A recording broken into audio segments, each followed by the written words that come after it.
Hello everyone, welcome to Experiential Spirituality, episode 30, No Looking Back. As ever, you can find a link to my Twitter account in the description box below. You can ask me anything on Curious Cat through a link in the description box below, and you can find my book through a link in the description box below. And because autumn and especially winter are my favourite seasons, there's now a discount on my book, which I think will be permanent. It's not much of a discount because I made the book as cheap as I reasonably could in the first place, but the paperback version is now $9.99 or your regional equivalent, and the Kindle version is now $2.99 or your regional equivalent. I always work in dollars even though I'm in Scotland, because for anything that you've produced, that's going to be your biggest market in all likelihood. So yeah, the hardcover version will be available at some point, but I really don't know when.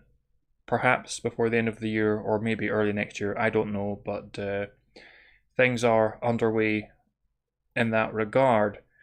So I want to begin by saying, especially for those on BitChute, that this will be the last video that I ever upload to BitChute, because the problem that I've mentioned previously is just it keeps happening.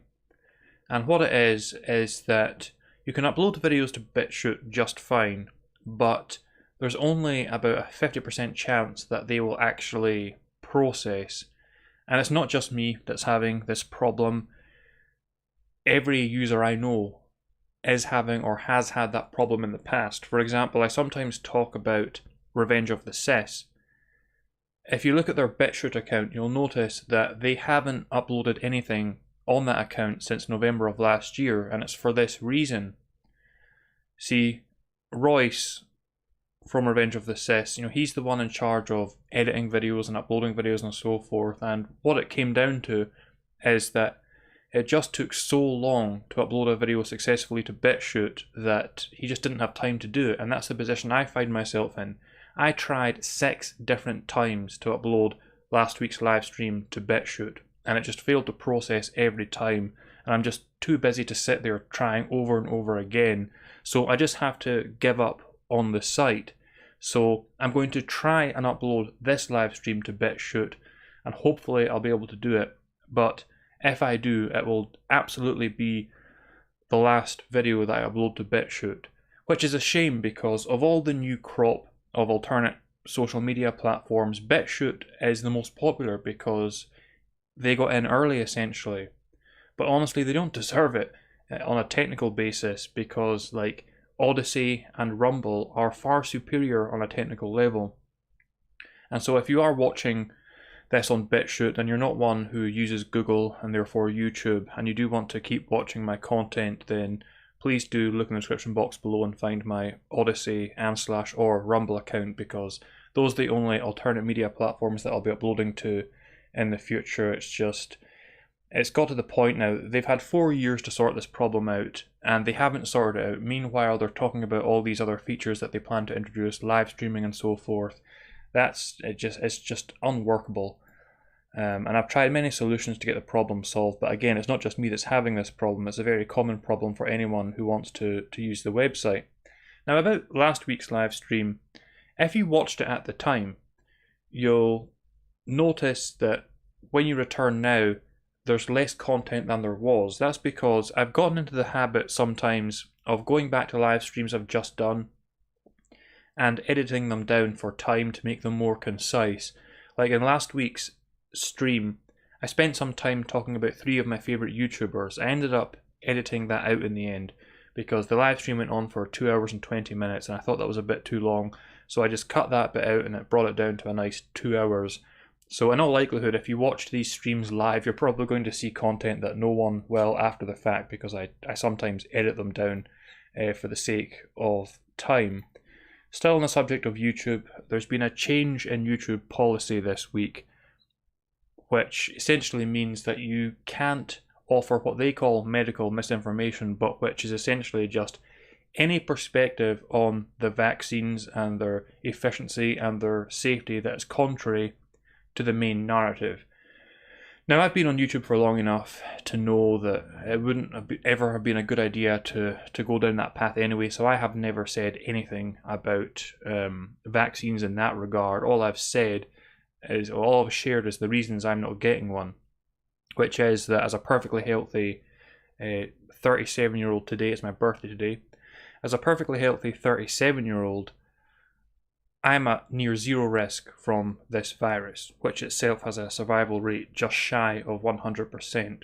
There's no need for me to take on or to risk some adverse effect from a vaccine. It just makes no sense logically. So that's my reason for it, and that's all I've said about the vaccine itself, which I think is perfectly reasonable. I don't think it is perfectly reasonable. I've spoken much more about what this is really all about, which is about introducing a Chinese-style social credit system. Obviously, if by that, you might have been forgiven for not seeing the obvious in the first few months. Maybe some people need some time to catch up with obvious reality. But if after 20 months you don't see that this is so obviously not about a virus with, again, a survival rate of near 100%, if you don't understand that this is about, one, money for big pharma, and two, increased government control, then at this point you either just don't pay attention to these issues or you're just not a very intelligent individual. And I made the decision long ago. There was a certain point that came where I said to myself, if anyone hasn't got it by now, they're never going to get it. So I'm no longer going to harp on that particular point, but it is ultimately all about trying to introduce a global Chinese-style system. Like in China, for example, you can be recognized. This is not science fiction, this is present day, and it's been that way for several years now. You can be observed on camera, not even by a human being, but on camera, committing some offense, and through facial recognition, it will automatically go against your so-called social credit score. That's the place they're at in China, and that's what governments across the Western world want to implement here. The virus and the so-called pandemic are just their vehicle to do that. That's all that this is about. And so, it's in worldly terms, it's a serious issue, because what we're talking about here is the freedom of future generations. Will the kind of freedom that we grew up with survive? And this is a case where there's the right and the wrong. You either recognize what's going on and oppose what's going on, or you're a collaborator with what's going on. It's really as simple as that. And I can say this with no judgment whatsoever. I'm just saying this as a matter of fact. Consider it a prophecy, if you like, is that those that are collaborating with this system, in whatever way, whether it's in a major way by being a major player, whether it's in a less major way by being somebody in uniform in the police or the army that's having to enforce this, or whether it's just the average person giving lip service to, agreeing with this what's going on here verbally, there will be consequences for doing so. There will be worldly consequences for doing so, because I assure you there will come a time where your children, your grandchildren, your great-grandchildren, they will be ashamed to speak your name, in the same way that after World War II, after the Third Reich fell, anyone who had a father or a grandfather in the Gestapo, they were not only ashamed to say their name, but afraid to, because they didn't want to be associated with that. The same fate awaits those who are collaborating with this current agenda. And of course, there are eternal consequences, because you can't possibly go against your conscience day after day, as these individuals in uniform are doing, especially in places like Australia. You can't possibly go against your conscience like that, therefore go against God like that, and not suffer the consequences. These people are in hell right now.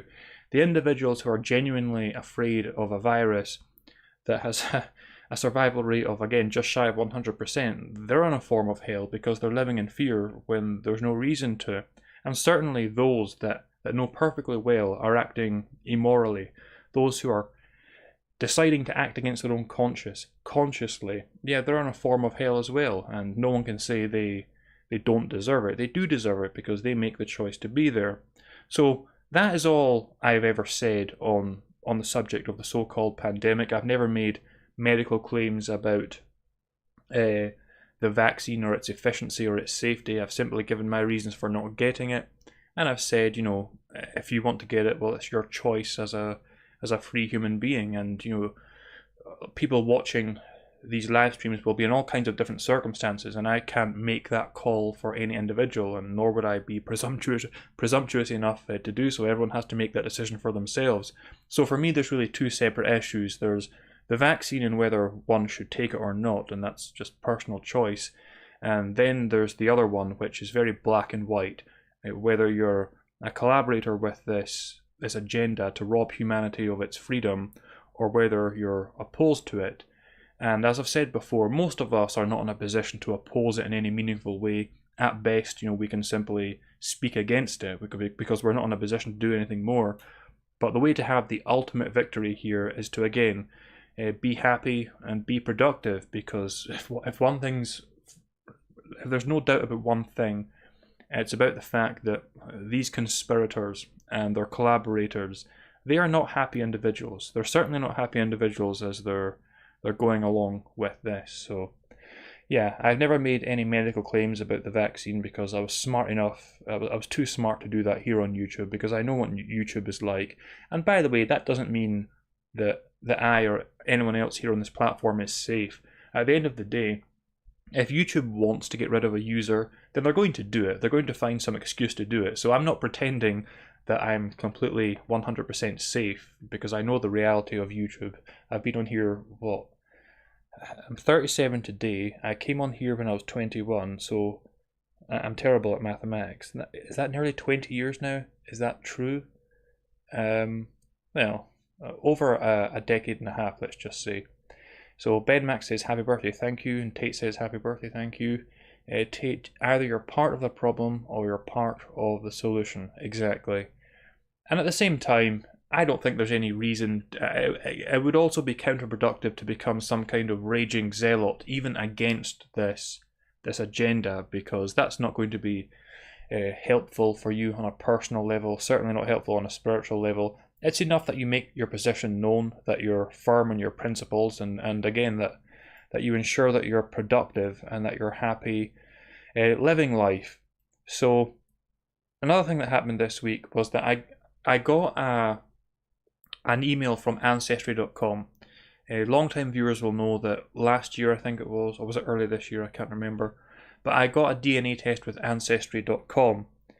Now, when that DNA test came through, the results were fairly predictable. The DNA results initially, I was 92% 92% Scottish, with that mostly being Highland Scottish. I was 5% Irish, and I was 3% Welsh. Well, the thing about Ancestry and other DNA testing websites is that they're always updating the results, because they're always refining their methods for determining where DNA came from. So this week, I got an email saying there had been an update. So yeah, this is my new DNA result. I am 2% less Scottish than I was before, and I'm 2% more Irish. But fortunately, I am still the undisputed king of the Celts, the rightful king of the Celtic people. But it's interesting that I just suddenly became 2% less Scottish and 2% more Irish, which is fine, they're all Celtic nations. I'm honestly genuinely surprised that I don't have a single, nothing in me from England or anything like that, and even more so that I don't have any Scandinavian DNA in me, because I fully expected that to be the case, but it's not, apparently. So I haven't talked about this. I didn't talk about this last week, but I had another driving lesson today. It's still going well. This week was my third driving lesson, and so what happened was we were down at a business park, and this is a business park that's people were working there, but it was a fairly quiet time of the day, and so it was nice because I could drive around in a big circuit, and she was essentially teaching me how to change gears while driving in a smooth, fluid way, as you'll need to do when you're out on the road. So it was going well. The one thing I was doing initially was that when I changed gear, like from first to second, I was just yanking the gear stick down, and she had to keep telling me to go more gently with that. But I got the hang of it in the end, and again, it was really nice for me as someone learning to drive. This is again only my third lesson. It was nice for me because no one was around. But then suddenly I'm going around the circuit yet again, and all at once this massive horde of people just floods out of the buildings onto the road. What had happened was a fire alarm had gone off, and so everyone had to come out of the building. So here I am, I'm just getting comfortable changing gear and driving around the circuit, and suddenly this horde of people just pours out in front of me. And even worse, one of them came right in front of the car, not knowing obviously how unconfident I am behind the wheel, walks right in front of the car to tell us that in fact the fire alarm is not a drill. There's actually some kind of fire, and that we've got to move because there's a fire engine coming. So now I'm in this situation where I've got a road ahead of me full of people, and I've got a fire engine coming up behind me. So I've got to move. But when you're learning something, you're trying to learn something, and it's okay when you've got no pressure. But when you can get the hang of things easier when there's no pressure. But now suddenly I've got all this pressure to go. So of course the first thing I did was stall the car, but then I started up again, and it was fine. One thing about this instructor, well, first of all, she brought up the giant cats this time. She brought them up first. I've been telling her about the giant cats and all these other cryptids and other mysteries that I'm interested in. Well, she brought them up first this time, because as we were driving around this business park, I used to work in that business park when I was 18, so like 20 years ago now, but I haven't been there since I used to work there. And I was just saying that there's more trees than I remember there being there, and she said, well, maybe you'll find your giant cats in there. So that was nice. But this instructor, who I really like, by the way, I really like spending time with her, and I'm really enjoying driving, but she's someone who very clearly wants to keep pushing me out of my comfort zone, because going around this business park one more time, she suddenly says, okay, turn out here onto the road, and this is a proper road. And I was like, okay. The thing is that she's so very casual with it. Like, to me, this is a major thing, going out to drive on the road with other cars, but she was just like, yeah, turn it onto the road now like it's nothing. So I did. So I actually drove on the road with other cars for the first time this week. But it's probably good that she's like that she wants to push me out of my comfort zone, because if she'd just instead asked me, would you be comfortable going on the road, I would have said no, and I'd still be saying no like 5 lessons from now. So yeah, she is someone who likes to push me out of my comfort zone, and as I said, it went perfectly well, no problem at all driving. The thing that again confused me in the beginning especially was the clutch. I know that automatic cars don't have that. Like, when I've spoken to Americans about learning how to drive, it seems there's a lot of automatic cars in America, so they don't know what I'm talking about when it comes to the clutch. But it took some time for me to get used to when I could take my foot off the clutch and when I couldn't. So yeah, that took me some time, but I think I'm used to it now. So, time for a game development update. Oh boy. I'll say one thing. Now that I've tried to make a video game, especially a video game like this, when I was writing this book, I thought it was grueling. But now that I've tried to make a video game, I know what grueling really, really is. I was saying to Andrew on Friday, okay, I've just got these Atlantean axemen done right before, just as I need to, because I feel like I've got a brain hemorrhage coming on. And so I want to give you some insight into what it means to create units in this game, what it means to animate them, and then to code them in the right way and so forth. Just a refresher for those of you watching, and maybe some of you didn't watch last week. But what I'm making is a strategy god game hybrid. I'm creating a strategy game layer first, but the player doesn't directly control any nation in the game. Actually, the player assumes the role of an archangel, and the only entities in the game world that the player has direct control over are those that awaken to the reality of the divine, the mystics, in other words. And those mystics can be directed to influence the world in different ways. Like perhaps one of the AI nations is being very warlike, very aggressive, and so what the player does is they get their mystic to try and encourage that nation to maybe adopt the worship of a deity that will encourage a more peaceful approach to things in the world. things like that. And of course the player will have god powers and so forth, and the player themselves is ruled over by 7 archons on the Divine Council.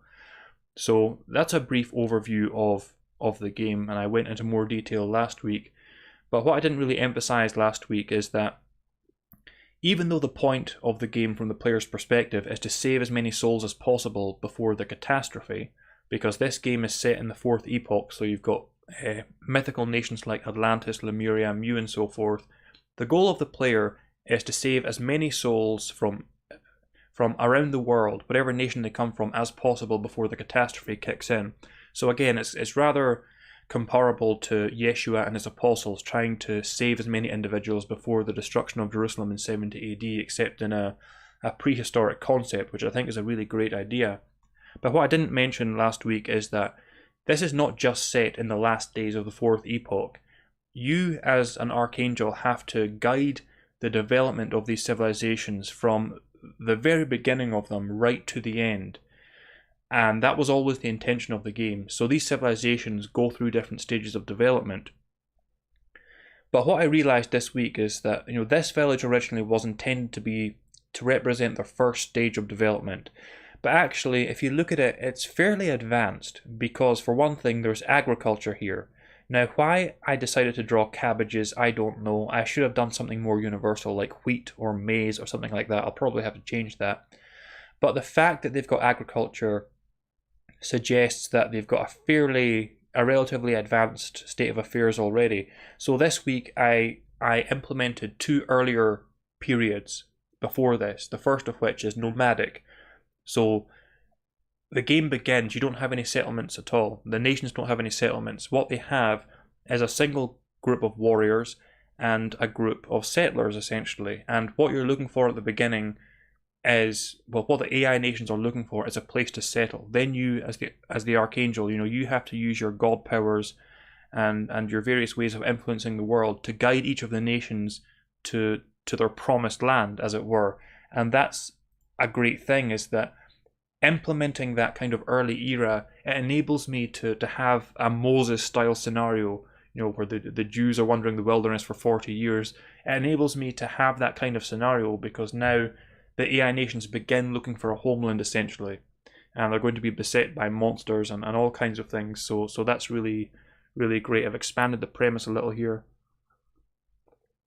I should also say something about the passage of time, because in this kind of game you've got to think, well, how is time reckoned? So the way I've got it is that 1 minute in the real world time, 1 minute of our time, is 1 year of game time. Now 1 year sounds like a lot, 1 year per minute sounds like a lot, but again, this game covers the very beginning of, the very genesis of these nations right up until the catastrophe that wipes them all out. So the time scale has to be quite major. Now, significant characters like your mystics, they will grow old and die. So, let's say a mystic arises. You grant someone a spiritual awakening at the age of 20. So, if it's a year per minute, you at best are going to have that mystic for 60 minutes before they die of old age. You'd think, but not so, because what I realized I could do is use the biblical time frame, because in the Bible it makes clear that individuals used to live for far longer than they do in the present day. You got Methuselah, and even Adam and Eve themselves were said to live to an incredibly old age. So I can have people living to what the Bible would claim is the average human life, which is 120 years. I can have people live that long because, again, it's one of the degrees of flexibility that setting the game in prehistory gives me. I can try to be as grounded and realistic as possible, but at the end of the day, we don't really know what the world was like back then, and it's good to use mythology to kind of embellish upon that, especially for gameplay purposes. So, one thing I need to explain is that, how in most real-time strategy games, like say the most popular example will undoubtedly be Age of Empires, but you could even look at something like Command and Conquer or what have you. In those games, when a military unit is produced, it is a single individual, one individual unit. So like in Age of Empires, you might create an axeman or a swordsman. Even if you're playing like Warcraft 2 or Warcraft 1, you'll create a footman, just one unit. I wanted to avoid that. what I wanted was to have it so that there's not individual, when it comes to military units, there aren't individuals, but rather groups, as you see here. So in this case, this is a group of Atlantean warriors. This is the earliest unit that each nation can get, a group of warriors. They're spearmen. It's hard to tell because the resolution is so big. It's 1920 by 1080, and these guys are what is it, 20 pixels tall or something. But that's what I wanted. So in the beginning, the AI nations will have little war bands like this, but in the end, they will have armies composed of like 50 individuals in them, which still isn't true to life. You know, an army would have more than 50 individuals, but it just looks impressive on the map. The problem with that is how much effort it takes, and this is where the grueling part comes in.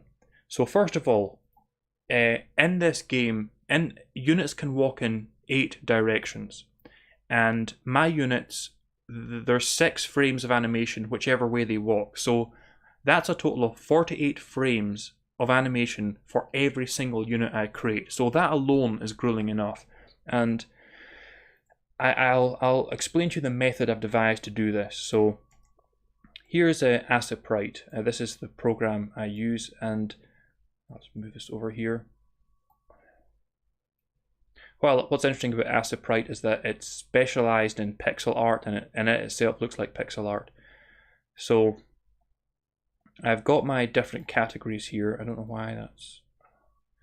Okay, I've got my different categories here of things. So settlements, images, humans, idols, settlements, work. This is only the beginning of the things I've got to make. So if I go into humans and I go into templates, so what I've got here is all the templates I need for creating a human walking.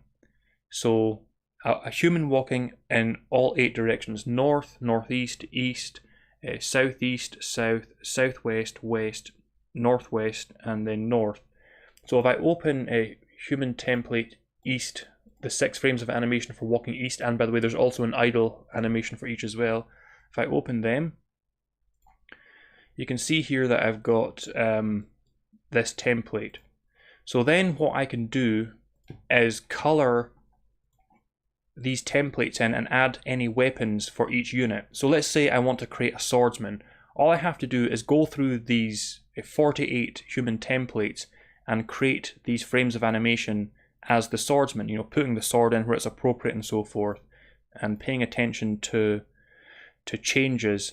On that subject, I did change the racial type of the Atlanteans, because initially, if you saw them previously, they were blonde-haired, but in this game, I'm also having the Hyperboreans. Now, we don't actually know what the Greeks meant when they referred to Hyperborea. A lot of people think it was Iceland, but a lot of other people think it was Scandinavia. Now, I want as much diversity, as much variety in this game as possible, so I'm setting my my Hyperboreans in Scandinavia. So it would make more sense if they were the blonde-haired, blue-eyed nation of the game. So I changed the Atlanteans so that they have brown hair and tanned Mediterranean skin.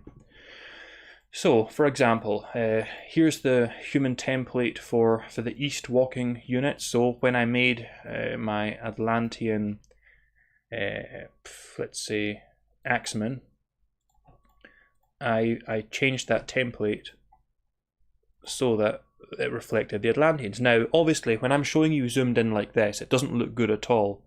But when you're zoomed out, because again, these units are very tiny, you can't notice detail. Like, there was a point where I had all the skin shaded here, but I realized that from that distance you can't see anything, and from a distance they look really great. And the reason for these templates is just so that I don't have to animate every unit individually. So the point is that even if you are doing what most real-time strategy games do, and you're just having each military unit be a single individual, like an axeman, a swordsman, or whatever, it's still a hell of a lot of work.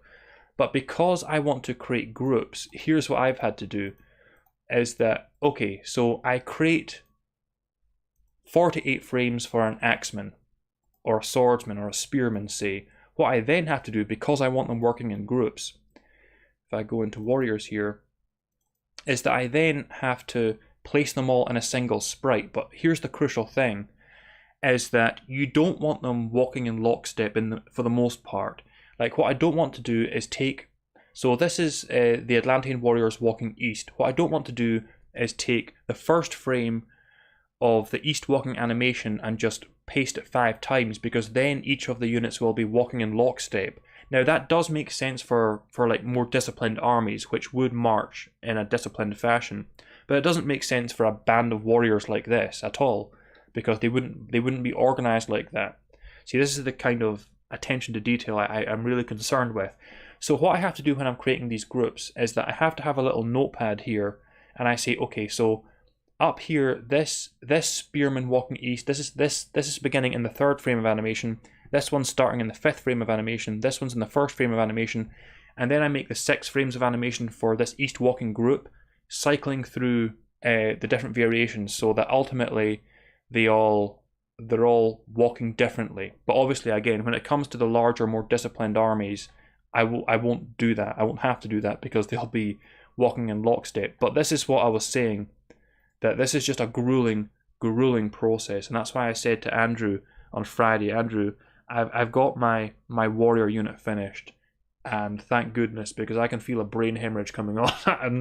It's so grueling. So then what happens? And by the way, Game Maker has its own inbuilt art program, but then what happens is you take them, well, what I do is I import them into Game Maker, and so here in Game Maker I've got my sprites, so humans, Atlanteans, my warriors I was just showing you, and so here is each of the animations for the warriors. So let's again look at the East group that I just showed you.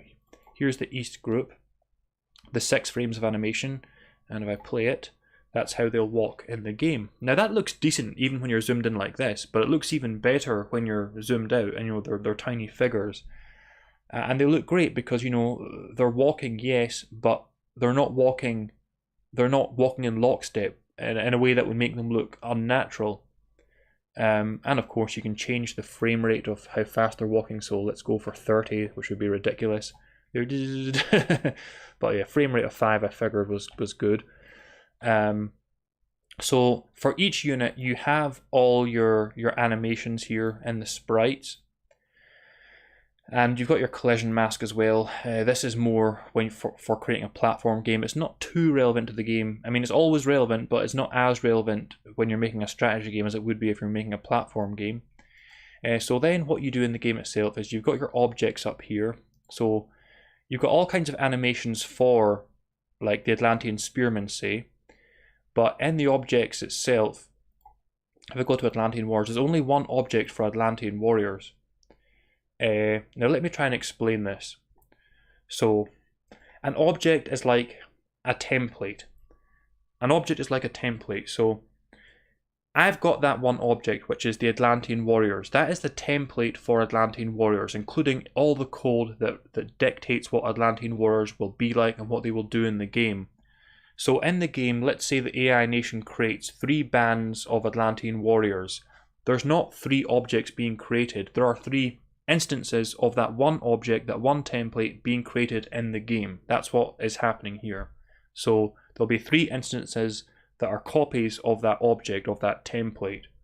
So when it comes to animations, here's what you've got to do, or at least when you're doing it the way I'm doing it. You see,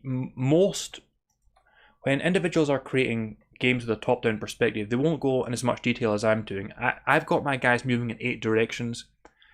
A lot of games will only do 6 directions, and some games will only do 4 directions. But I've got 8 directions because I've got to go too far. So what this code is telling this one Atlantean object, this one object for the Atlantean Warriors, what it's telling them is that, look, it's telling them which sprite to evoke based on which way they're facing. So, the tricky thing about Game Maker is that 0 degrees is not at the top. It's not north, it's to east. So 0 degrees starts there. So I've said, look, if the direction the object is facing is more than 337.5 degrees or less than 22.5 degrees, then you use the east animation, and so on and so forth until the object is correctly evoking the animation. So obviously in the game itself, the AI will be controlling these units and the AI nations, and the player again is an archangel that has indirect influence. But for the sake of showing you how this works, what I've done is I've programmed this so that this unit of Atlantean warriors will follow my mouse pointer, just so I can show you what I mean with the way it evokes different animations. So here we have our Atlanteans. See, if I click northeast, it shows the northeast animation. Southwest animation, and so it'll change the animation based on which direction they're going. So it's a hell of a lot of effort to do everything I just explained, but I think the end result is well worth it. It's going to look so cool when you as the player are watching the AI nations go against one another, and there's massive armies that move like this, walking around the map. There's all kinds of things going on. It's going to be so cool. That's why I'm prepared to put as much effort in as I'm making. There are other things you could do. Again, you could do what most real-time strategy games do, which is to have one single unit, which would be one hell of a lot easier. But that never really made sense to me. Even as a kid, I remember playing Age of Empires and thinking, okay, would the Romans really be producing one single swordsman here? Wouldn't they have a whole unit? And another thing you could do to make things even easier is that you could have a board game style approach. You could just have pieces with no animation at all that slowly slide around the map. There's all kinds of ways you could do it, but I'm going for broke here. I'm going all out and doing things as best I can. So yeah, that's going well. What's my next step with this game? Actually, I've got a big the document. My game design document is now 12 pages long, so it's hard for me to remember offhand where I am. If I look at the room, this is a trial map, a little area where I can test things. What do I need to do now? Okay, what I need to do now is I need to create the settler unit. So I need to go through the process I showed you with the spearmen and creating the group, but it needs to be settlers. And then I'll have a warrior unit and a settler unit, and then I can tell, what I've got to do is tell the AI how to settle. I've got to teach the AI how to settle, and I've got to teach the AI, hey look, if you encounter a threat, if your starting nomadic tribe encounters a threat along the way, if their warrior unit can deal with the threat, then they should go and fight the threat. But if the threat is too strong for the warrior unit, then they should avoid that threat. So yeah, like I said last week, because the artwork for any game, but especially this game, is so grueling, I'm taking it piece by piece. So I'm creating as much artwork as I need for the next stage in coding and going from there. It's the only way to keep myself sane while doing this. Hold on while I close down all these things. So yeah, that's what's going on in terms of game development. So now it's time to speak about the next David Bowie album that I've chosen. This one being in 1971's Hunky Dory. I'm going through the albums one by one. This is Hunky Dory, his third studio album in the official catalogue. Now, Hunky Dory is a very well-known popular album because it contains the likes of Changes, Oh You Pretty Things, and Life on Mars. So it's a very highly regarded album overall. But as ever, I'm going for the more obscure tracks. Now, one track I want to mention is not one of my two choices, but one track I want to mention is called Fill Your Heart. Now, I don't like the track musically. I don't enjoy it musically, but lyrically, I think it's quite good. Lyrically, it's got lyrics like things that happened in the past only happened in your mind, so forget your mind and you'll be free. You know, a very, very Zen-like statement. I think it's a very good song lyrically, but not musically. But my two choices are, first of all, Quicksand and the Beaulie Brothers. So Quicksand is one of Bowie's more occult tracks. In it, he references the works of Aleister Crowley and so forth. And it's hard to know what the track is actually about, but it's a very occult track, and it's kind of not depressing, but heading in that direction quite quickly. The next track, the Beaulie Brothers. This is an interesting track because, as I said, this is Hunky Dory 1971. Bowie didn't perform the Beaulie Brothers live until 2002. That was the first time he did it. And what the Beaulie Brothers is actually about has been a bit of a mystery, but based on what Bowie said throughout the years, he's dropped various hints. But it seems to be about his relationship with his brother, Terry Burns, who was schizophrenic, and he ultimately ended up killing himself in 1985. But schizophrenia ran throughout David Bowie's family. He actually had an aunt who was lobotomized, because that's what they did back in the day. And so that's why that kind of theme keeps cropping up in his music. And his brother, who was a massive influence on him growing up, introduced him to all kinds of things, arguably was responsible for Bowie himself getting into music in the first place. But it seems that this song, the Beaulie Brothers, is about his relationship with his schizophrenic brother, which might explain why the lyrics, it's really hard to understand what's going on in the lyrics. But those are my two choices from Hunky Dory: Quicksand and the Beaulie Brothers. So I mentioned some Tom Clancy films that I was watching last week, and I mentioned that I didn't like the Hunt for Red October. It doesn't appeal to me as a film. Perhaps because it's not Harrison Ford playing Jack Ryan. But there's a quite comparable film from a few years later that I really like. And it's comparable in the sense that it's also set in a submarine, and it's called Crimson Tide. It stars Denzel Washington and Gene Hackman. It's a really, or at least I remember it being really good. And I wanted to watch it again this week, but I just didn't have time. I was too busy doing other things, so I didn't get a chance to. But what I did watch this week was The Fugitive with Harrison Ford, which I think is a really great film. But one thing about The Fugitive is that I don't like Tommy Lee Jones in it. I don't like his character, because he's supposed to be this no-nonsense, this kind of no-nonsense character, but he just, to me, comes across really, just a really unlikable person that no one would actually want to work with. And I get the feeling that Tommy Lee Jones is actually like that, because he's got that kind of reputation. There's a famous story from Batman and Robin, which had Tommy Lee Jones as Two-Face and Jim Carrey as the Riddler. And there's this famous story of how Jim Carrey, they were at dinner after a day of shooting, and Jim Carrey tried to make an effort with Tommy Lee Jones, and Tommy Lee Jones just said to him, and this is an exact quote according to Jim Carrey, he just said to him, "I cannot sanction your buffoonery," and that was pretty much the end of their relationship.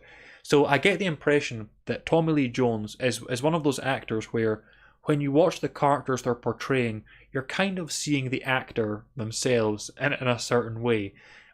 I don't really disagree with him when it comes to Jim Carrey, because Jim Carrey's style of comedy is not something that appeals to me at all. It is buffoonery, but still, there's no need to be a jerk, Thanks for all the birthday wishes, everyone. Where's the Hidden Hand says, if you become a multi-millionaire like the Flappy Bird guy, don't forget your loyal subscribers. Oh, don't worry, there's no danger of that happening. Just like when I was writing this book, I was never under any illusions. When I was writing this book, I knew it wasn't going to be some massive hit and I was going to be rich forever, which wasn't what the purpose was anyway. And by the same token, I just know that this game, it's going to be a game that a lot of people like. It's going to be a cult game for sure, but it's not going to be a massive success. I'm certain of that. I'm just cursed in this life to be interested in and to really want to work on things that don't have that kind of mainstream appeal. It's just the way it is. But I either do that or I do work on things with really widespread appeal, but every day I feel I'm betraying myself because I don't really have a great interest in it. But I really, I wrote that book for me because it's what God wanted me to do, and by the same token, I'm making this game for me. I hope others enjoy it. I'm doing my best to make it as good a product as possible. But at the end of the day, it's just something I've got to do. Tate says, quoting Plato about the Atlanteans, they cease to be able to carry their prosperity with moderation. Yes, the story of Atlantis and the moral lesson that Plato intended to impart by telling it has never been more relevant. And yes, I am familiar with Bowie's unreleased toy album.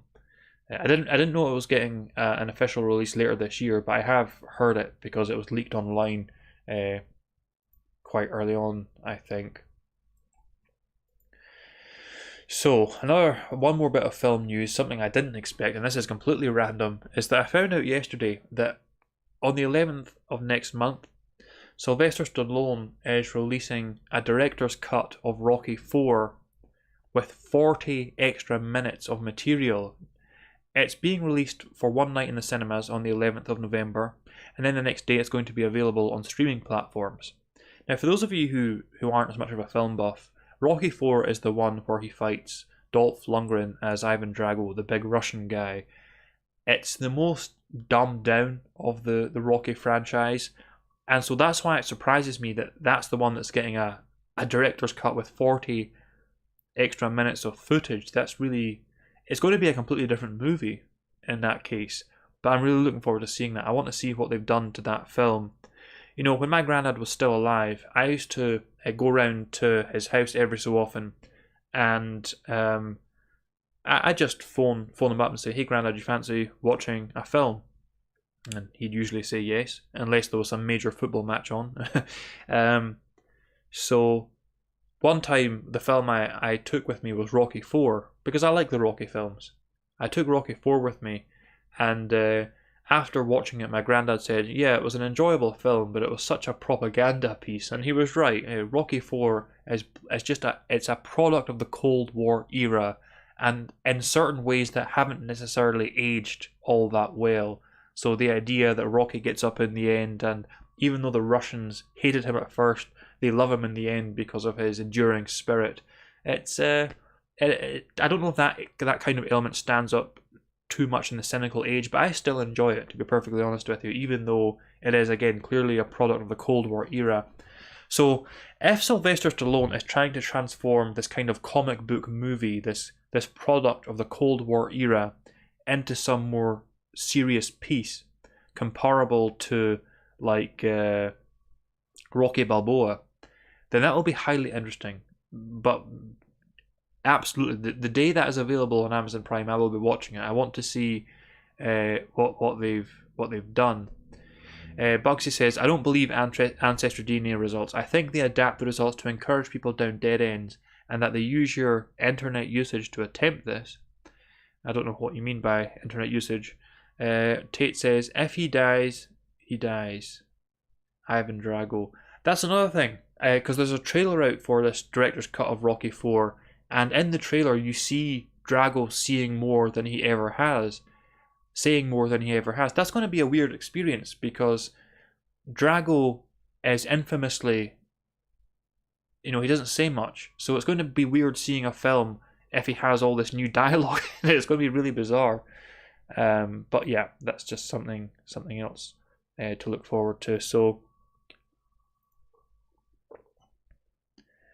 Bugsy says, "In the era of identity politics, the power to influence an individual's own beliefs about their identity is a powerful one." Absolutely right. Fortunately, I don't take these things that seriously. For me, the DNA test was just something of a curiosity that I partook in. So I've never looked at it like anything more than a bit of fun.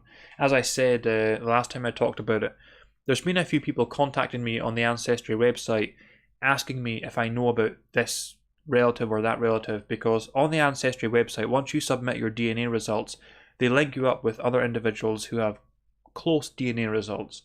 So I've had a few people sending me messages and asking me about this relative or that relative, and I don't know, and I'm not really interested in that. Again, I just wanted to see what my genetic makeup was like, but that's as far as it goes for me. But as I said, it is my birthday today, and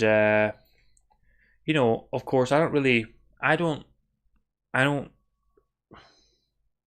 too worried about these kind of worldly festivals, if you like. I have no problem with individuals celebrating them, but for me, pretty much it's just another day. But they do make for useful psychological markers, if you like.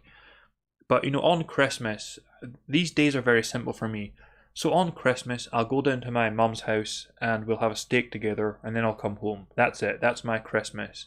On my birthday, my mum will buy me a Chinese takeaway. The exact same thing every single time. The thing I always get from a Chinese takeaway.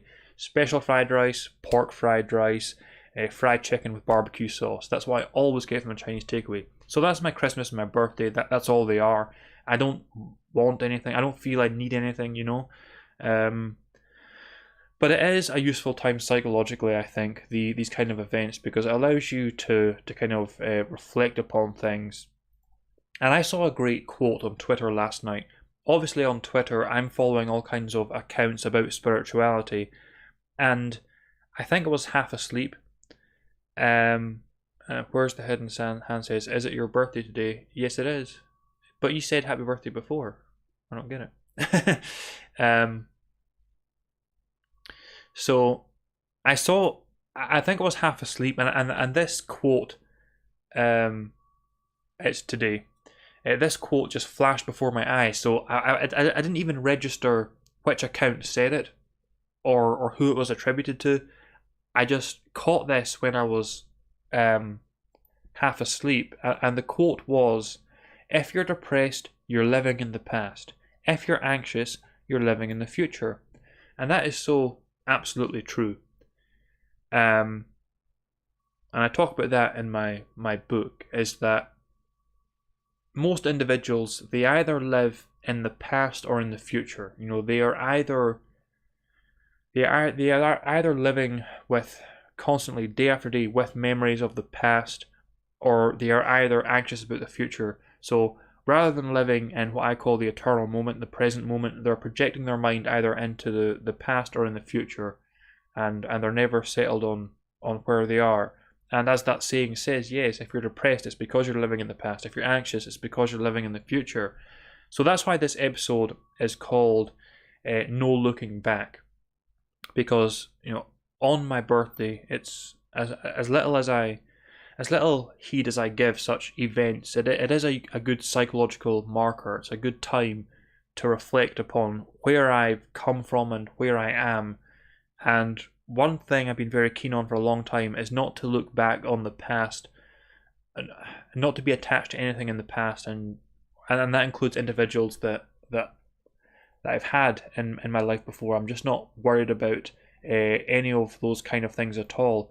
And I also don't want to be stuck in any kind of loop.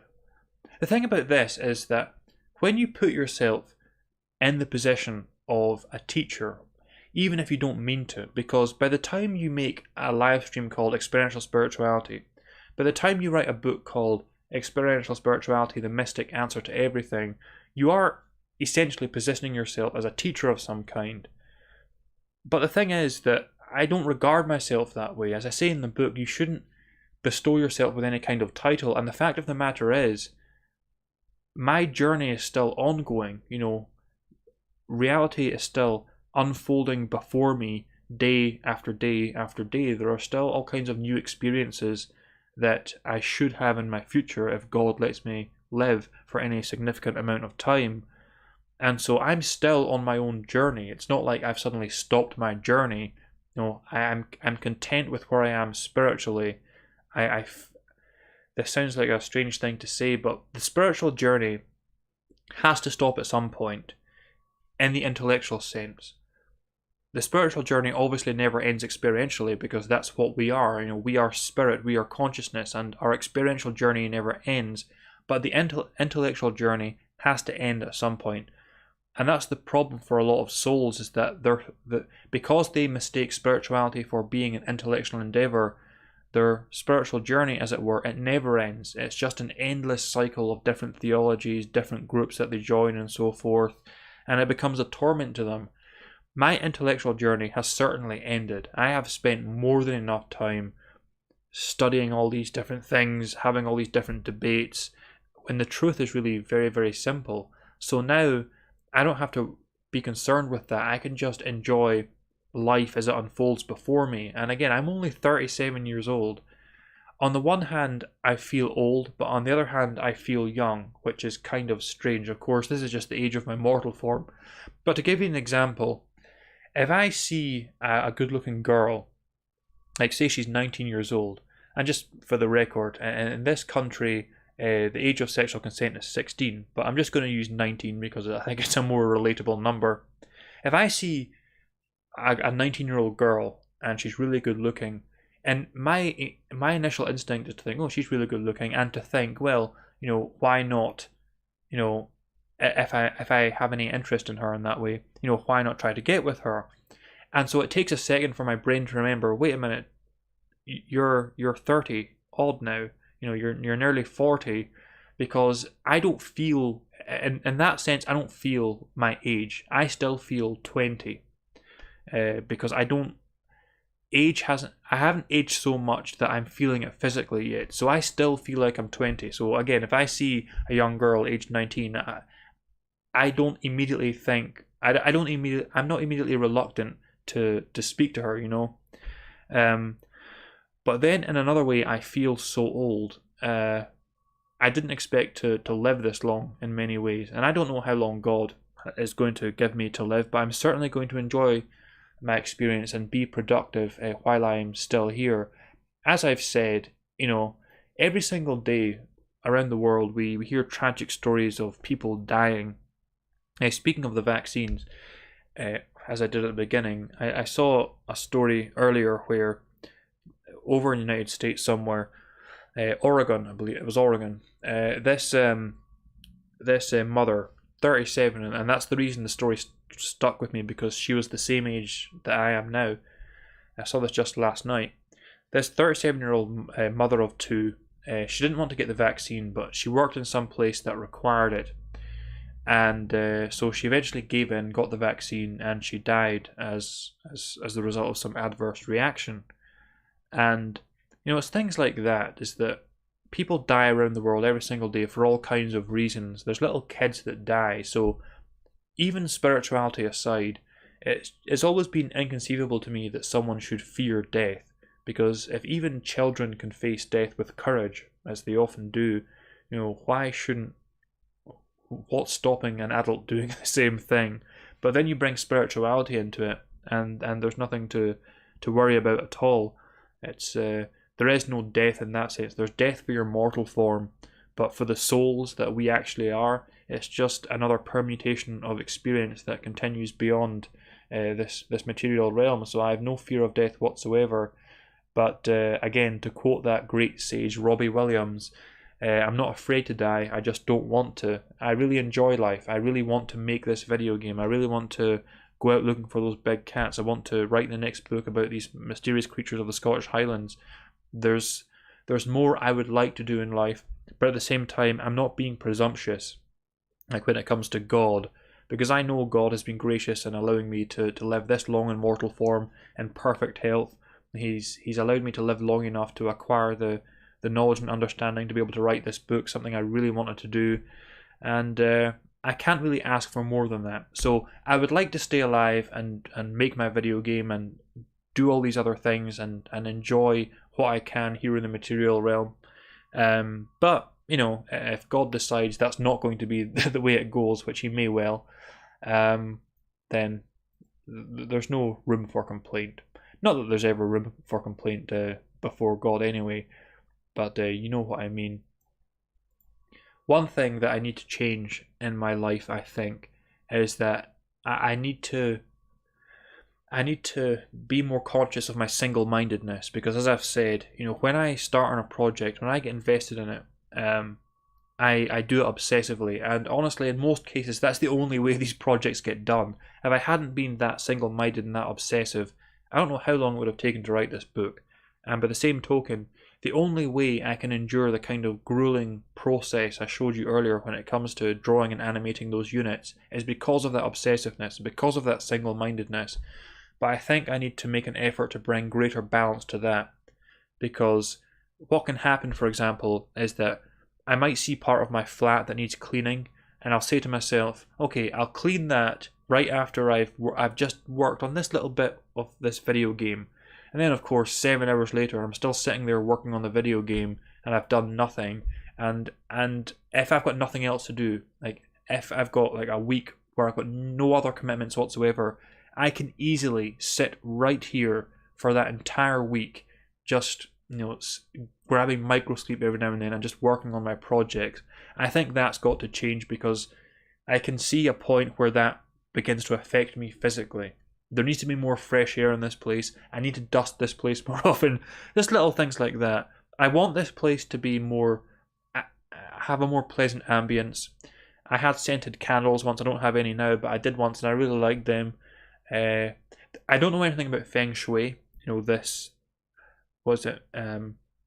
It's about how you organize your room. I don't know anything about it. That's why I can't really explain what it is. But there's definitely something to that principle that an ordered environment makes for an ordered mind. There's absolutely something to that because I found that myself. If my environment is messy, then I find it very difficult to focus and to think coherently. So I want to make more of an effort going into the future, whatever future God gives me. I want to make more of an effort to have this place have more of a pleasant ambience because right now it is very bachelor pad. Very, very bachelor pad. It is very much what you'd expect the flat of a single guy to be, unfortunately, which is not necessarily where I'd like it to be. So, we've reached the 1 hour mark, and this is the point where my voice starts to go, as I can feel it going right now. So I'm going to have a break. And last week I showed you some of ActRaiser Renaissance. ActRaiser was a game for the Super Nintendo, and just unexpectedly out of the blue, they released a reimagining of it, which is very, very, very good. So last week, I showed you descending to fight and clear an area. This week for the break, I'm going to show you the next bit of footage on from that. Well, in the footage, I show you the city I built up from the last time you saw it, and then I show you me descending to fight the final evil in the area. Because as I said, in ActRaiser, it's a god game, platform game hybrid. First of all, you have to clear an area of monsters in a platform section. Then you build your city in a city building section. Then there's always some second evil that arises in that land, and you've got to descend once more and defeat the final evil in that part of the world. And that's what you're going to see in this video. Now, what's been interesting to me as a fan of the original game is seeing the ways that this reimagining changes things. Because I remember perfectly well that the boss I was about to face in the footage you're about to see was a Minotaur. But in this reimagining, the bosses, even though they're the same in terms of what they are, their attacks are different and things like that. So it's like playing a completely different game, even though it's completely faithful to the original. So what you're going to see is me descending to defeat this Minotaur in his dungeon, and you'll see that I was taken by surprise by some of his new attacks and things like that. But what you'll also see is the way that the avatar of the player changes. Like when you saw the platforming section last week, I was just a guy with a sword going around hitting folk. But because in the game you're playing God, you as God, you get more powerful the more individuals believe in you. So because in the footage you're about to see, I'd built up one of the cities, that means there's more faith in me, and that makes me more powerful. And so you'll see in this platforming section that I'm not just a guy with a sword anymore. I've got one form of magic, fire magic, which is just one of many kinds of magic you can get. I'm more powerful physically, more powerful magically, and I'm vastly improved since last week. And that's the way it goes throughout the game. You gradually get more powerful the more you build up the settlements of your believers. So I'm going to go behind the scenes and just leave you with that, and I'll be back in about 10 minutes to continue.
So there we go, and I remember to unmute the microphone this time, first time ever.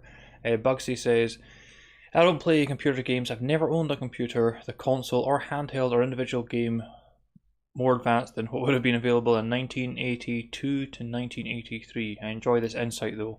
Bugsy is half an hour behind, so I think from his perspective I'm still talking about the hassles of animating and coding my strategy game. You know, I said before that the only way this live stream can go on, the only way it can gather steam, as it were, is if I talk about topical things, if I bring more into it, which I don't think is a problem, because spirituality isn't just part of life, it's life itself. And so I do like the idea of talking about the variety of things that I do and bring spirituality into everything. And again, it's the only way a show like this can continue to go on. Otherwise, the first 7 episodes that I made are sufficient. But sometimes I think I don't get the balance quite right. Like, for example, last week's episode is a good example where I don't think I got the balance quite right, because most of that was about entertainment. The only spirituality that came into it was when I was responding to questions, and that's fine in a sense, it was right for the time. But I think in the future I'm going to be more conscious of that this show is experiential spirituality, and I can't get carried away talking about things that are very tangential to that in a sense. Bugsy says, even worse is that Jim Carrey seems to think he's attained some higher understanding and wants to share it with us. Thank you, Bugsy. That's one thing I was actually going to talk about, but I completely forgot about until then. Yeah, Jim Carrey. I talk about that. I'm not going to say that anymore. I'm not going to say it. Look, anything I talk about in my book. Well, that's it. That's the last time I'm going to say it. I don't talk about Jim Carrey in my book, but this phenomenon, because Jim Carrey, as Bugsy just said, he has tried to come across like a kind of guru figure in a sense. I'm trying to think of comparisons. Russell Brand, maybe? Yeah, Russell Brand is a more close comparison. I was going to say something like Eckhart Tolle, but he's not gone quite that far. But more someone like Russell Brand, someone who he does have a serious interest in spirituality in life. Jim Carrey has tried to come across that way sometimes. But the problem is he's the prime example of what I talk about so often, where someone has genuine intentions to be that kind of individual, to have spirituality be at the center of their life, but their emotional investment in things of the world overwhelms that, and they let themselves down, let's just say. So Jim Carrey has said a lot of things that are correct, that are very wise. But unfortunately, I remember, just as one example of many, during the Trump administration, he was one of those individuals who suffered majorly from Trump derangement syndrome, and he would invest his time drawing really, and I don't use this word often, but I'm using it now because I think it's accurate and fair, really hateful cartoons, not just of Trump, but of Melania. And so that's a hard act to live out.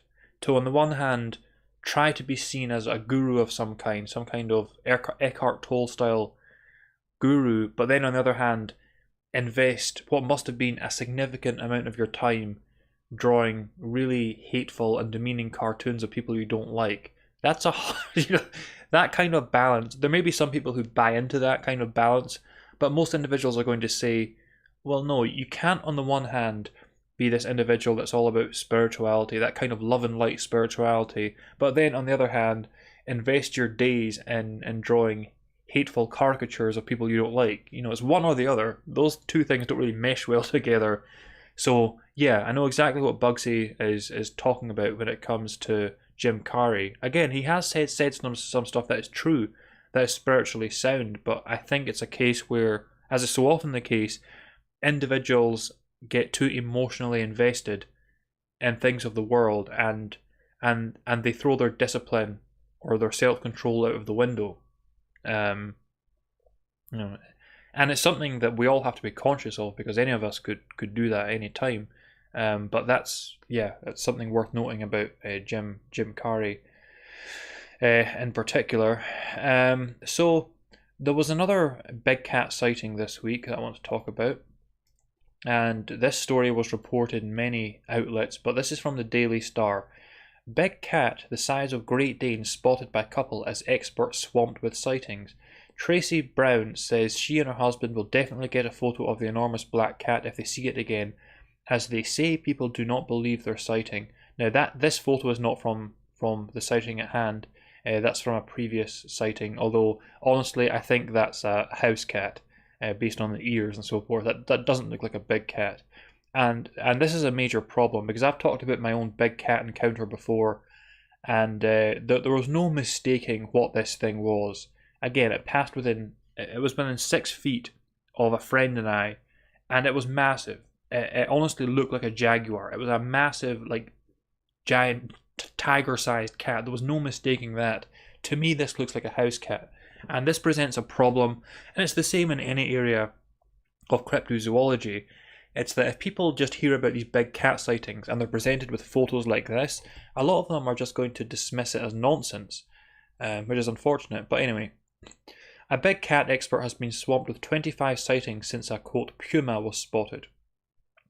Tracy Brown and her husband were driving home when they saw, quote, a big cat the size of a Great Dane, end quote, jumping into a hedge.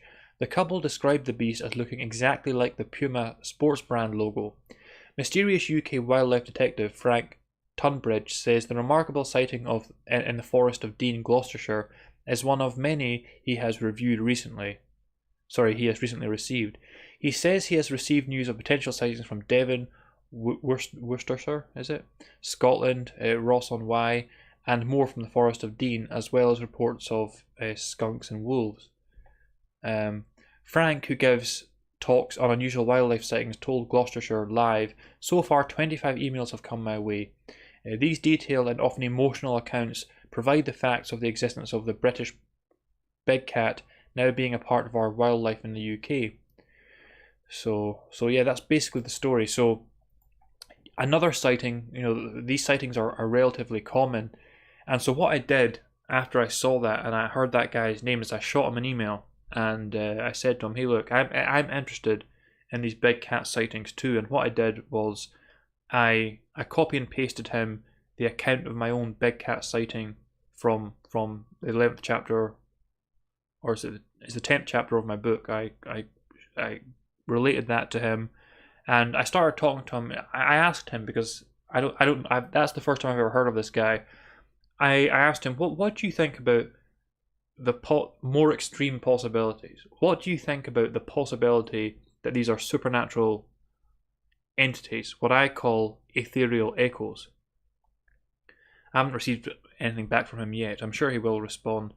But I reached out to him because individuals who have an interest in this phenomenon are very rare. These things absolutely exist. It's just a question of what they are.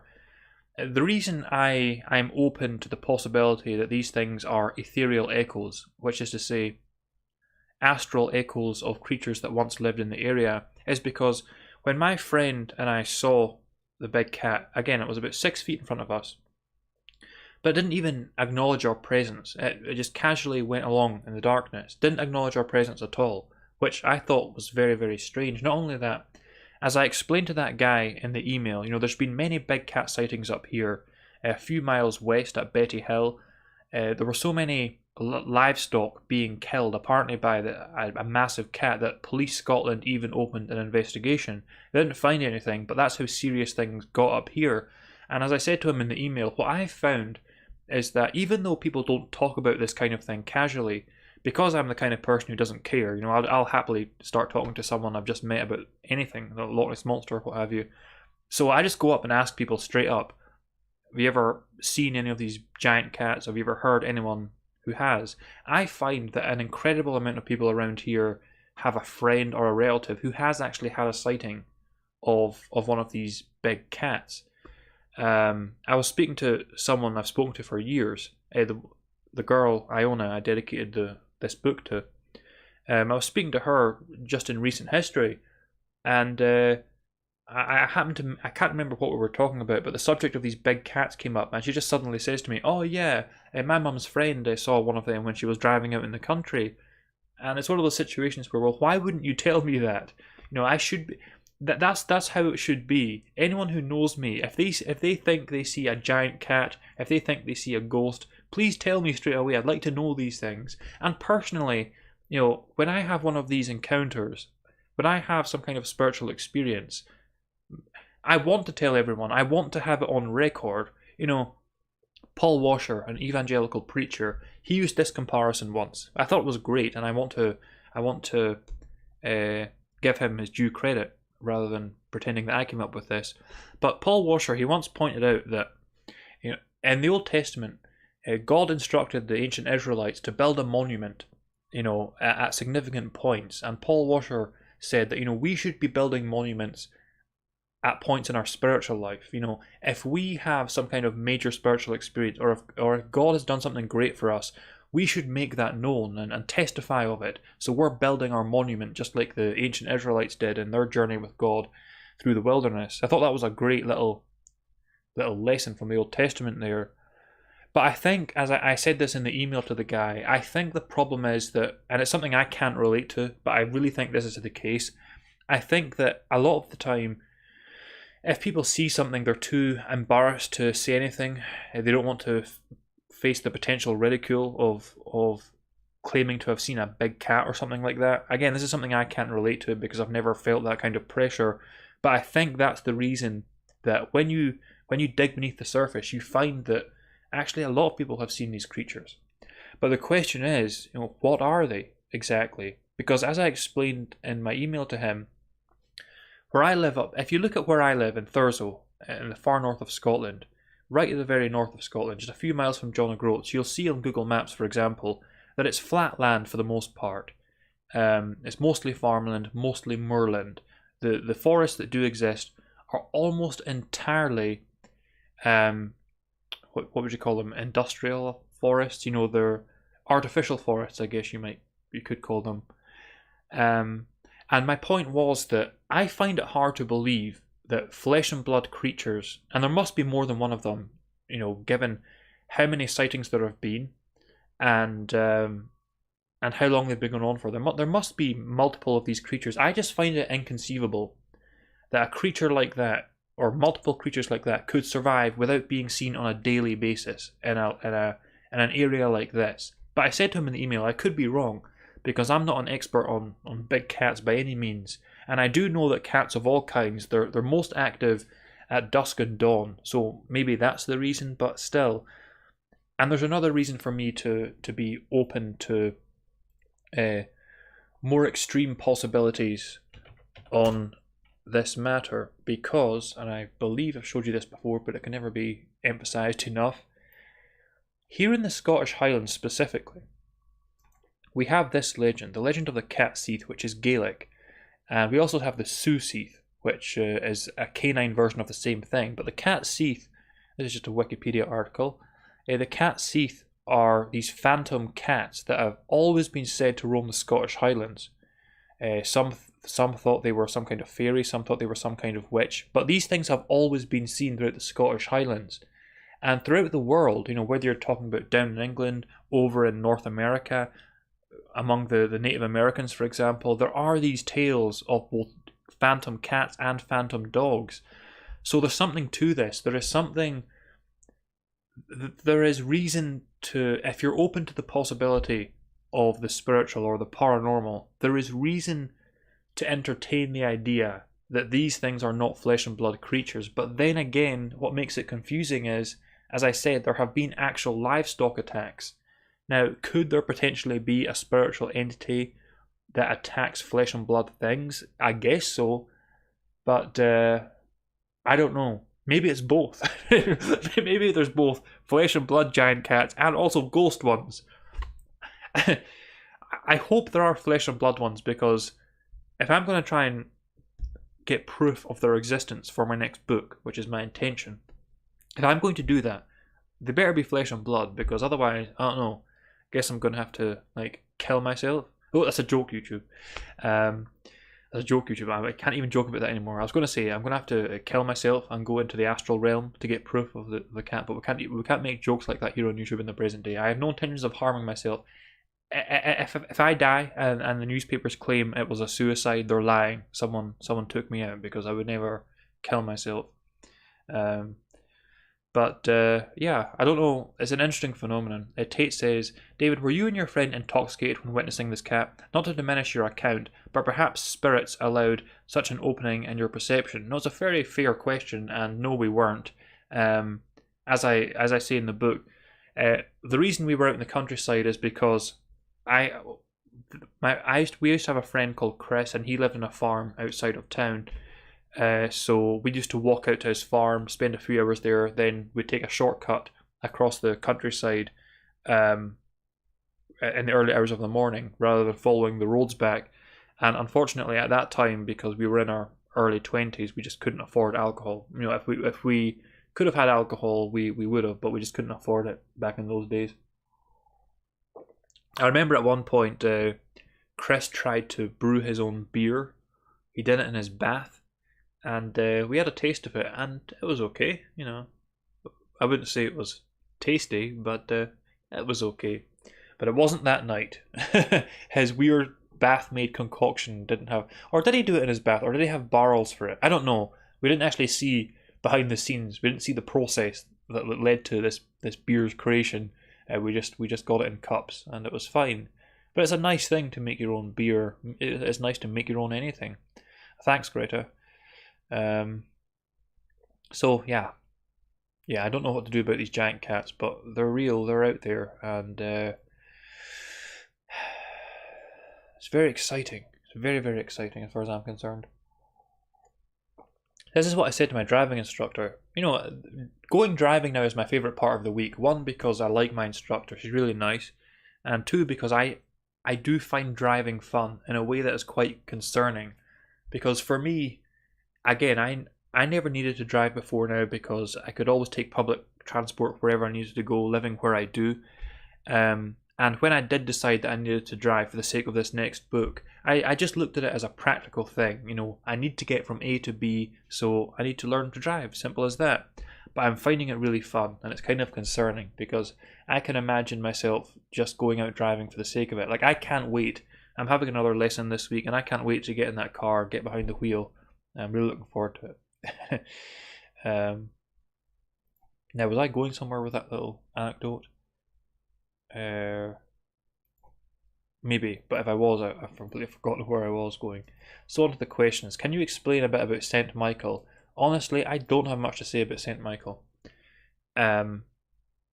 He appears in Revelation, I can say that much. And I know that the Jehovah's Witnesses and the Seventh-day Adventists, I know that they think that the Archangel Michael is Jesus Christ, just under a different name. Because those two groups, the Seventh-day Adventists, if I recall correctly, they are actually an offshoot of the Jehovah's Witnesses. They started off as being a part of the Jehovah's Witnesses, but they splintered. They're a splinter group essentially. So they have that. They still retain that shared belief that the Archangel Michael is Jesus by another name, because they believe that Jesus, the Son of God, has all kinds of heavenly names, and Michael just happens to be one of them. I find the Archangel Michael interesting because he's one of those biblical characters that is not that prevalent in the Bible at all. You know, you mention the Archangel Michael to someone familiar with the Bible, and they instantly think of the war in heaven as related by Revelation, but that's really it. And yet, despite the brevity of his appearance in the Bible, he is such an esteemed archangel. It's very, very interesting. I know that Muslims have him in their cosmology as well. In Islam, I believe he's related somehow to the angel Gabriel or Gabriel. What? Jabril, that's it. But beyond that, I don't have any special opinion on the Archangel Michael, I'm afraid, or Saint Michael. Or is that a reference to the Archangel Michael? I'm not sure. Or is that a reference to a particular? Because I just see Michael and I think Archangel. Give me a second. If this is referring to a specific human saint, then I definitely don't have an opinion, because I wouldn't have heard of him. No, I'm not seeing anything. It seems to be referred to the Archangel, who is obviously regarded as a saint. Liam says, in the liturgical calendar, it was the Archangel feast day last Friday. Oh, speaking of liturgical calendars, I had a very pleasant interaction the other day here on YouTube, which is rare. Most of the time I don't respond to comments because, I explained this in this exchange that I had. I don't respond to comments because you can spend all day having a conversation with a single individual, and that conversation is just between you and that individual. Whereas if you take questions and you respond to them in a live stream like this, then everyone who watches hears your answer, so it saves you having to repeatedly answer the same question. But I did have a very pleasant interaction with a Catholic fellow, not on my last in the comments of my last live stream, but in the comments to my second last live stream, which you might want to look at, and I might have a look at it here if I have time after these questions. Do you have any words to say about parasocial relationships? This is interesting. This is an interesting question, and I could have evoked it earlier, actually. For anyone who doesn't know, well, you'll all be familiar with one-sided relationships. Anyone who's been through their teenage years will have experienced a one-sided relationship, like in high school and things like that. If you're a guy who's liked a girl, your world kind of revolves around her, but she basically doesn't know you exist, and vice versa. So you have these one-sided relationships. Parasocial relationships are basically that, but they're referring specifically to those kind of one-sided relationships in the context of celebrities and in the modern day, like internet personalities, where you've got this celebrity or this personality, and they're doing their thing, whether they're an actor, a musician, or just some streamer online or whatever it may be, and you've got the audience watching. And a parasocial relationship is where someone in the audience imagines there being a deep connection between the two because they become so familiar with that individual and their work, whatever it may be.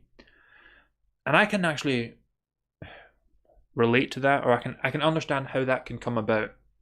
So to mention Revenge of the Sith again, because I don't watch a tremendous amount online, but I watched Revenge of the Sith, so they're my go-to example. I have watched literally hundreds of episodes of Revenge of the Sith at this point with Royce and Mersh, and so I know a tremendous about them as individuals. I know Royce's background as far as his Cuban family is concerned. I know that Mersh grew up in Long Island. I know the films that they enjoy, and so on and so forth. Now, we couldn't have more different backgrounds geographically, because again, Royce has got his ethnic Cuban background. Mersh grew up in Long Island, and I grew up in the Highlands of Scotland, but we are all of the same age, so we're of the same generation, and for that fact alone, we have a lot in common. Like when they make movie references, I get them because those movies like Ghostbusters and Gremlins, they are the kind of movies I grew up with. And so I know an awful lot about Royce and Mersh, and I can easily imagine someone being in that same situation with someone they watch online, for example, and they forget themselves, if you like. They fail to realize that even though they may know this individual really well because they watch them, there's no real relationship there. And at the end of the day, the individuals they're watching, or the artists they're seeing perform, or what have you, they've got their own lives, and they're busy in their own lives, and that's it. But I'm obviously a very small time YouTuber, but I can guarantee if anyone starts a YouTube channel, just a little YouTube channel or whatever social media site, and if you're doing something, if you're presenting some kind of work that you're doing, whatever it is, you will experience that. You will experience someone who develops that kind of parasocial relationship with you. It will happen, no matter who you are, no matter how small your presence is. Now, there are probably all kinds of social reasons for that. They say that individuals are more isolated from one another more than ever, despite social media, despite the fact that we're living in a global society. But here's what happens every time, because I've been through this several times in the last 17 years here on YouTube, is that an individual watching you will begin to believe that they have a deeper relationship with you than they actually do, and so they'll this is one thing I'm not going to say, as I said in my book, because I didn't say this in my book. I actually did write about this in my book, but I cut it out because I felt it didn't quite fit where I'd written it, so I cut it out. So I didn't say this in my book, but I did at one point have it in there, is that it's like a sense of entitlement, is that although they may not think this consciously, subconsciously they feel that because they've invested so much time in watching your content, they feel in some weird way that you owe them something.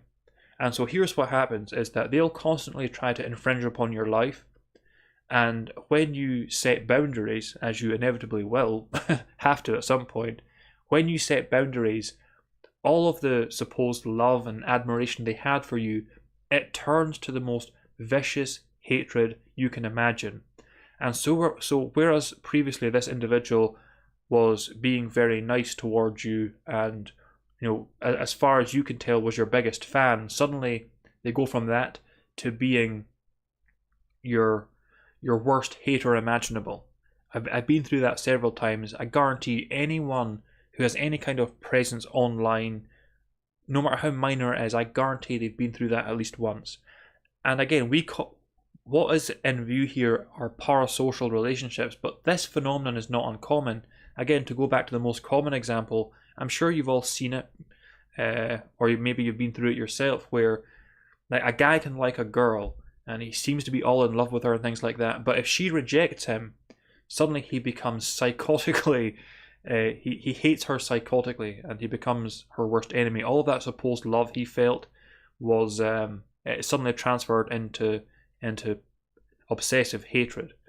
It's not a pleasant thing to go through as well. And again, it stems from two things. One is attachment, and obviously spiritually speaking, it's not good to be attached to anything or anyone. But also it does come from a sense of entitlement. This misguided belief that someone, whether it be some kind of celebrity or a member of the opposite sex that you're attracted to, this misguided belief that they somehow owe you something. Now, I'm no feminist. I think that modern feminism is highly destructive, but that's not to say that the objections of modern feminism are always without merit, because sometimes they aren't. Because honestly, I've seen a lot of guys with a kind of really entitled mentality when it comes to women. There are some guys out there who really believe that women genuinely owe them sex, and it's not a mentality I've ever had, even in my horniest teenage years. But some guys do have that kind of mentality. I don't understand it, but it is there, and it's not a pleasant thing at all. But yeah, it happens, and I think that's just about all I can say on that subject. Except to say that, the word parasocial has been around for some time, but it has become used very widely around social media in the very recent past. Have you ever noticed, if you've been on social media for long enough, have you ever noticed how every so often, like there'll be this term that suddenly rises in popularity, and suddenly everyone is using this term. They're like memes. They rise and then they fall. And parasocial is just one of those terms that in recent history has been used a lot around.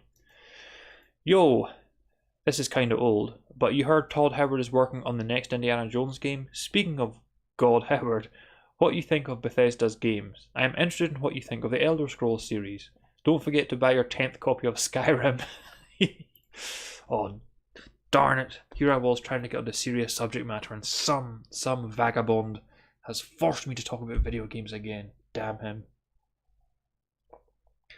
You know what? I've enjoyed the Elder Scrolls games, but I've never been as big a fan as some individuals are. Obviously, you've got Arena, Daggerfall, Morrowind, Oblivion, and most famously, Skyrim. Okay, what I enjoy about them is their freedom. Like, I would say that a role-playing game I've really enjoyed is The Witcher 3. It's a really masterfully made, I would call it a masterpiece. But one problem I have with The Witcher 3 is that there's too many cutscenes. There's just too many cutscenes. It's and that harms replay value, because there's so many cutscenes that even though you can skip all of the cutscenes. There's so many of them that even skipping them is a trial.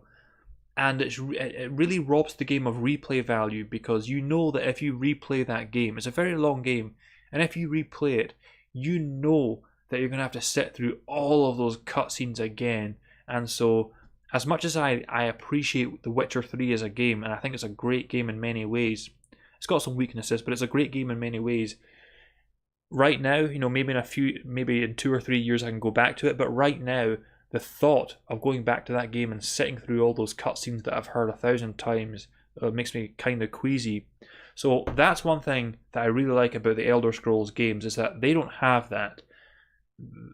Of course, especially in the more modern ones like Skyrim and Oblivion, they have that tutorial section where you have to go through a dungeon fighting rats lamely.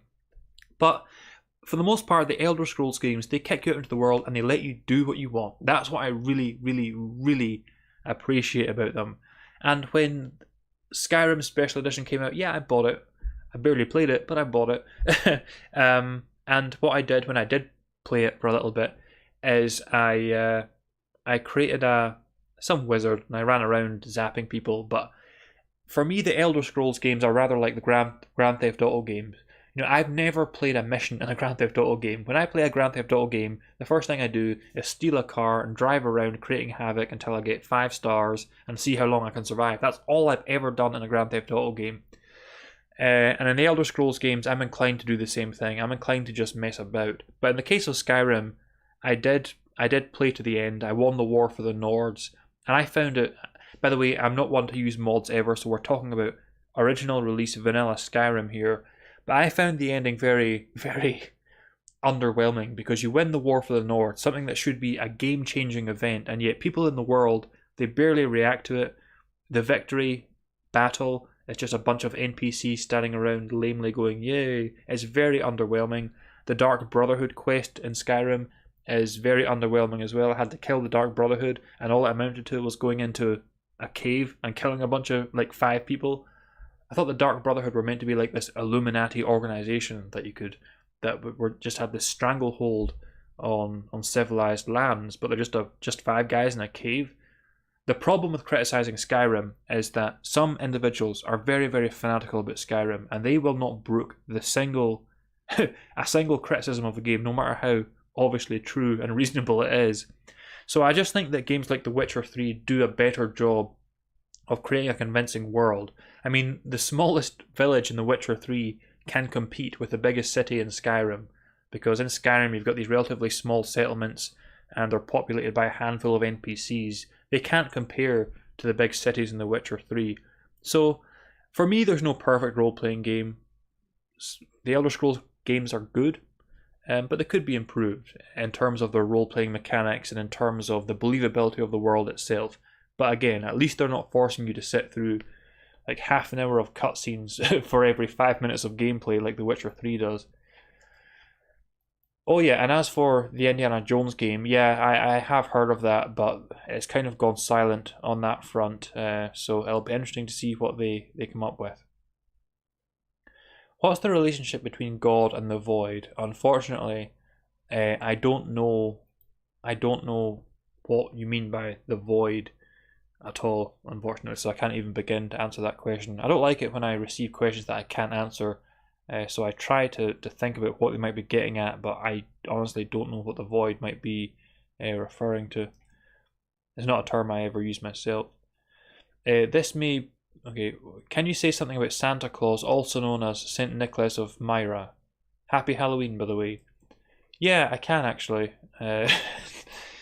So, I have a problem with Santa Claus. So, as the individual said, Santa Claus is actually Saint Nicholas of Myra, right? So it's supposed to be who the figure of Santa Claus is based on. I have a problem. I have a bone to pick with Santa Claus. Well, not so much. It's more the way he's presented. You see, Saint Nicholas was supposed to have attended the Nicene Council, right? And this was where, right, many individuals who don't know anything about the formation of scripture or the Bible, and maybe they've read too many Dan Brown novels, they think that the Council of Nicaea was the place where they wrote scripture, where they invented the Bible. The Council of Nicaea had nothing to do with, little to do with scripture. The primary issue at the Council of Nicaea was the nature of Christ. They were establishing, as they did in the end, that Christ was indeed fully God and fully man. That's what the primary issue at the Council of Nicaea was about. It wasn't even a Trinitarian issue, because they didn't define what the Holy Spirit was in Trinitarianism until decades after that. So tradition goes that St. Nicholas attended the Council of Nicaea. And there's another certain legend that says that St. Nicholas punched one of the Arians, because the main opponents of the Trinitarians at that time were the Arians. These are individuals, I'm not going to go into Arianism, but let's just say they disagree with Trinitarianism. And in one of the later legends, it's said that St. Nicholas slapped one of the Arians. And every so often you'll see Catholic trad larpers celebrating St. Nicholas and celebrating the fact that he allegedly slapped this Arian. Well, first of all, that legend is almost certainly not true. That almost certainly didn't happen. But the funny thing is, even though these trad Catholics will celebrate that, right, as if that's a virtuous thing to do, slap someone for disagreeing with you, yeah, that's really Christ-like. But the funny thing is that in the legend itself, when Nicholas apparently slaps this Arian, Constantine punishes him for it. Constantine himself, with all of his crimes, he apparently, according to this legend, he knows it's wrong of St. Nicholas to slap this Arian, so he essentially confiscates all of St. Nicholas's some of the key components of St. Nicholas's holy garb, according to the legend. So even according to the legend that these trad Catholics are going off to celebrate St. Nicholas slapping this Arian, even according to that legend, which almost certainly isn't true, St. Nicholas is portrayed as the bad guy in that because he was punished for Constantine for doing so. So that's something I have to say about St. Nicholas. I mean, it's a bit random, but besides that, I don't really have a special interest in that character. Bugsy says, I saw a big cat up close once, within 5 foot of me. We looked each other directly in the eyes, and I watched its mind run the calculation. The moment it had the odds, it turned and never looked back. That is, so you've seen one of the big cats as well. See, this is what I'm talking about. You just casually mention these big cats, and someone, if they haven't seen one themselves, they'll have a friend or a relative who did see one at some point. I feel, Bugsy continuing, I feel I knew that cat and it knew me in a millisecond, and I could see its intelligence and logic were so high. I was the only child on the edge of a stopped vehicle in Kenya, the smallest and closest. Alright, so this wasn't like a British big cat, this was in Kenya. Bugsy, who are you exactly? So, you're a business, right, this is what I enjoy doing in these live streams. I enjoy piecing together, because I always remember everything about everyone. So, here's what I know about Bugsy. I know he's married. He lives in Glasgow, or at least at one point was in Glasgow. He got the vaccine because his wife insisted on it. He was in Puerto Rico for some unspecified business. I know he's a businessman of some kind. He was in Puerto Rico for some unspecified business, and now we know that at some point in his life, he was a child in Kenya. See, this is a fascinating mystery to me. Yeah. So, yeah, I've never been to Africa. I've never been outside of Europe. Wait, have I? I've been to Egypt. Does that count? Yeah, that's Africa. But that's all I've been outside of Europe. I've been to France, to Spain, to Greece, to Egypt, to Jersey. That's kind of still the British Isles, basically. And that's about it. You know, I've never been over to Orkney, I've never been over to Shetland, and I've never been to the United States. I want to go to the United States, but it's not a United States that exists anymore, unfortunately. Because, you know, when I think of America, I think of two films. I think of Ghostbusters, and I think of Home Alone. Because those are the films I grew up with. Films like that were what exposed me to the United States. And so think about Home Alone. You've got this family living in this this amazing house, and it's a giant house. They've got this massive family crammed into this giant house, the McAllisters. And so growing up, I thought that's just how Americans lived. I just thought that Americans were so wealthy that that's how the average American lived, in this giant elaborate house. And it was just a very Home Alone, the first one. It presents a very pleasant portrayal of America, and their house was in Chicago. I didn't register that as a kid, but I know now that it was set in Chicago. I think things were a little different. I mean, obviously Home Alone was presenting a very ideal portrayal of Chicago, I guess. But I loved that as a kid. And again, to go to Ghostbusters, of course, was set in New York. A lot of films are set in New York. Highlander, one of my favourite films of all time, New York is one of the main settings of that film. I would have loved to have visited the New York of those films. This very cosmopolitan place where on every corner you've got these hot dog vendors that you can just go up to and get a hot dog from. I always wanted to go to New York and get a hot dog. But I don't think, first of all, that New York exists anymore. And second of all, I don't know if it ever existed. I really don't know, because I've never been there. I didn't grow up there. But I would like to go to the United States at some point. I have a friend in South Carolina, and I was going to go and visit her at one point because we were kind of romantically involved at one point. Didn't work out in the end, but that's probably okay, because I think South Carolina, as much as I think I would enjoy it culturally, I think it's just too hot, far too hot for me. Leo says, when I was around 6, I thought I saw a leopard-like creature from a bus in Dublin. I always wrote it off as imagination, but who knows? There is absolutely something going on with these big cat sightings, because they've been too widespread for too long for there to be nothing to the phenomenon. There's got to be something to, and again, it's the only cryptid that I've had personal experience with. And like Tate earlier asked, when my friend and I saw that big cat, were we drunk at all? It's a very reasonable question to ask. But I can honestly say, all of these years later, 15 years later, having just turned 37, that I look back on that incident that happened in my early 20s, and there is still to this day no doubt in my mind that my friend and I saw a big jaguar-like cat, which was the size of a tiger. That's what we saw. It was only 6 foot in front of us. You couldn't have him. There is no. For me to mistake what I saw there, for me and my friend to both mistake what we saw there, we would have to have been under some kind of alien ray that changed our perceptions. There's no way we could have mistook what we saw. Bugsy says, I think St. Michael produced his best work for Marks and Spencer.